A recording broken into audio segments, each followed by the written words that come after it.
God is love. Seth and Enoch, Part 2, Cain's Race. Upon receiving the curse of God, Cain had withdrawn from his father's household. Cain had first chosen his occupation as tiller of the soil. He now founded a city, calling it after the name of his eldest son. Cain had gone out from the presence of the Lord, cast away the promise of the restored Eden to seek his possessions, and his enjoyment in the earth under the curse of sin. Thus, standing at the head of that great class of men who worship the God of this world. In that which pertains to mere earthly and material progress, Cain's descendants became distinguished, but they were regardless of God, and in opposition to his purposes for man. To the crime of murder, in which Cain had led the way, Lamech, the fifth in descent, added polygamy. And boastfully defiant, he acknowledged God, only to draw from the avenging of Cain an assurance of his own safety. Abel had led a pastoral life, dwelling in tents or booths. The descendants of Seth followed the same course, counting themselves strangers and pilgrims on the earth, seeking a better country that is unheavenly. Hebrews 11:13 and 16. For some time, the two classes remained separate.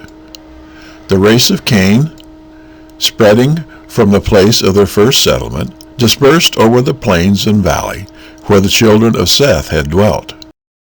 The race of Seth, in order to escape from the contaminating influence of Cain's race, withdrew to the mountains, and there made their home.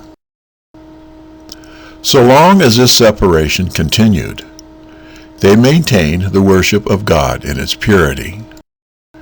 But in the lapse of time they ventured, little by little, to mingle with the inhabitants of the valleys.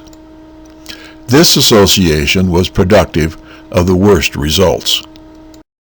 The sons of God saw the daughters of men, that they were fair, Genesis 6:2.